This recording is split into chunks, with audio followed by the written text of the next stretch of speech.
Sitten tehdään oikein semmoinen yleisperho, eli musta liitsi oranssilla kuulalla. Toimii aivan joka paikassa ja ihan mihin aikaan tahansa.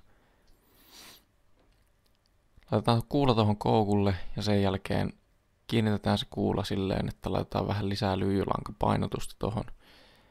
Kierretään tasaisesti sitä suunnilleen puolet tuosta rungosta ja sen jälkeen työnnetään tuo lyijy tonne kuulan sisään. Siihen voi laittaa tipon pikaliimaa tai vastaavaa, niin se pysyy vielä paremmin, ettei se kuula lähde pyörimään siitä. Ja tällä saadaan semmoista vähän jikimäistä uintia tuohon perhoon. Kiinnitetään sidontalanka tuohon lyijyn taakse ja sitten lähdetään pyörittämään sitä siihen lyijyn päälle. Ja sillä lukitaan se lyijy, ettei se lähde pyörimään siitä, eikä myöskään valu tonne taaksepäin.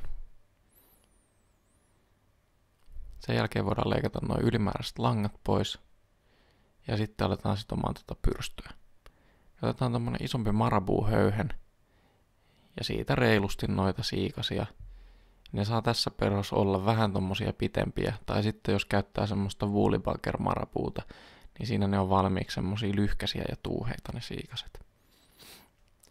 Sidotaan toi marabuu melko tyvestä kiinni tuohon lyijyn taakse, ja sitten leikataan noin ylimääräiset tyvet pois silleen, että me saadaan vähän kartioitua taas sitä runkoa tuohon lyijyn päälle, ettei siihen tuu semmoista möykkyä. Tuosta pyrstöstä on tarkoitus tulla semmonen suunnilleen rungon mittainen, tai ton koukun mittainen. Se on nyt vähän liian pitkä, mutta me nypitään ne ylimääräiset pois. Me nypitään sen takia, että me saataisiin semmonen tuuhea pyrstö siihen tehtyä. Ja näette, että noi siikaset lähtee oheneen aika reilusti tonne kärkeen kohti. Silloin ne ei elä niin hyvin ja ne menee helposti sotkuun. Sitten vaan tuosta pyrstöstä napakasti kiinni ja tasaisin kierroksin niin sidotaan sitä tonne koukun perää kohti. Taas tuohon koko koukun suoralle matkalle, eli suunnilleen siihen väkäsen ja koukun kärjen puoliväliin. Sen jälkeen lähdetään repimään tuolta noita kärkiä pois. Ja se repiminen on sen takia parempi, että jos ne leikkaa tasaiseksi, niin sitten se ei taas elä, koska ne on kaikki saman mittaisia. Repimällä me saadaan siihen semmoista vähän luonnollista kartiota, vaikka siitä aika tasainen halutaankin. Myös repeytyy silleen, että kun se siikanen, siinä on semmoinen keskiruoti ja sitten pienempiä siikasia, niin se repeytyy se keskiruoti, eikä ne itse siikaset leikkaudu siitä pois. Näin me saadaan aikaiseksi tämmönen tuuhea ja hyvin elävä pyrstö. Sen jälkeen laitetaan pyrstöön vähän kimalletta, eli tuommoista helmiäisflasabuuta. Kannattaa leikata tuohon pussin kulmaan tommonen reikä ja sieltä saa sitten muutama siikasen aina otettua saksen kärjillä kerrallaan.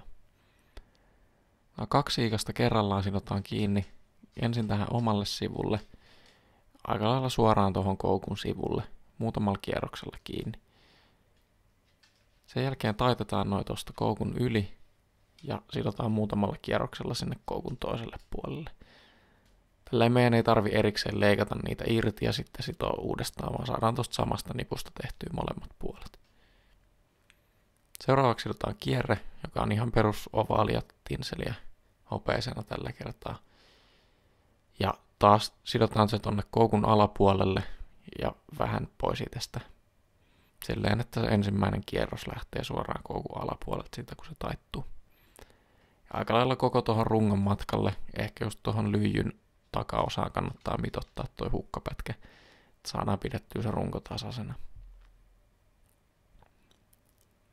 Sen jälkeen lähdetään duppaamaan tätä mustaa antronia rungoksi. Tässä kannattaa tehdä melko tuuhea tai paksu tästä rungosta, mutta silti sidotaan pienissä pätkissä tuota duppingia, että ei yritetä ahnehtia liikaa kerralla. Muuten siitä tulee semmonen epätasainen möykky. Tässä voi käyttää oikeastaan minkälaista tahansa duppingia.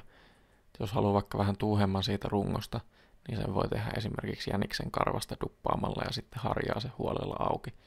Tai sitten voi käyttää erilaisia kimalle duppingeja, niin saa vähän väriä tuohon perhoon.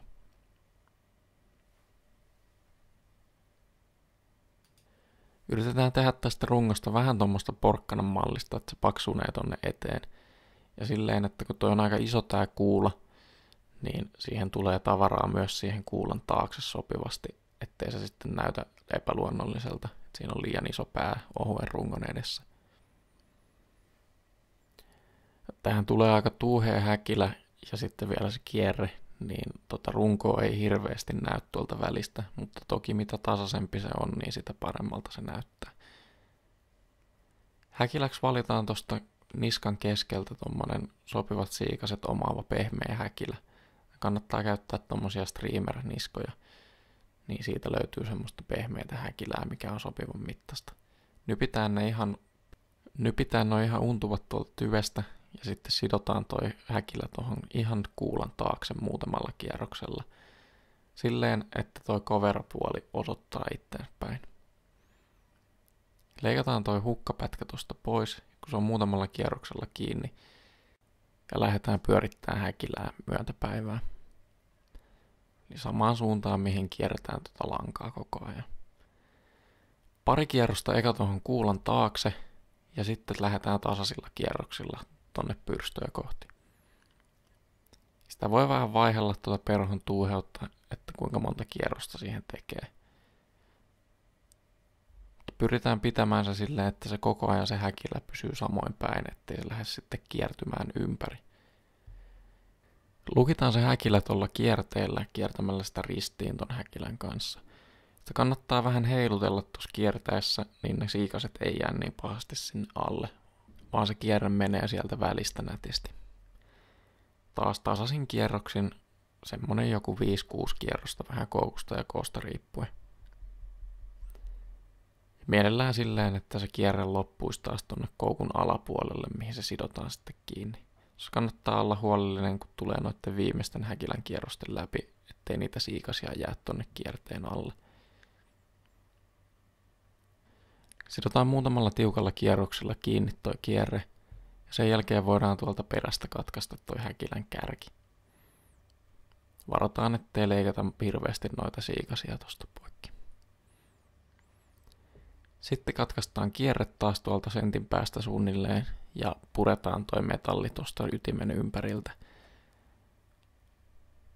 Tälleen saadaan taas tehtyä siistimpi tuosta kiinnityskohdasta ja tässä kun se tulee tuohon koko ajan vaan sidotaan päällekkäin, niin siitä tulee myös vähän vahvempi, kun me käännetään toi ydin ympäri ja sidotaan muutama kierros siihen eteen lukitaksemme se. Sen jälkeen voidaan leikata taas nuo ylimääräiset tyvet pois. Ja sitten vielä muutama kierros lankaa siihen, että saadaan ne pienet pätkät piilotettua tonne mustan langan alle. Jos sitä ydintä jää siihen vähän näkyviin, niin sitä voi mustalla tussilla siitä värittää, ettei se näy enää. Sen jälkeen tehdään taas semmonen suunnilleen 5 kierroksen piilosolmu. Pidetään se ihan siinä kuulan takana, silleen ettei siihen jää semmoista kaulusta tuohon häkilän ja kuulan väliin. Sen jälkeen voi vähän harjailla ja sukia tuota häkilää taaksepäin, jos haluaa. Ja sitten saadaan lakattua toi perhon pää. Ja laitetaan tippalakkaa ihan siihen solmun päälle vaan, että se pysyy siinä kiinni. Nämä liitsit on todella hyviä yleisperhoja ja kannattaa kokeilla eri väreissä. Että musta ja valkoinen on aika perinteiset ja sitten semmoinen oliivin vihreä. Mutta myös paljon käytetään ärsykevärejä niin kuin pinkkiä ja punasta ja vihreätä. Melkein voisi sanoa, että kaikki toimii, kaikki väriyhdistelmät kannattaa kokeilla läpi.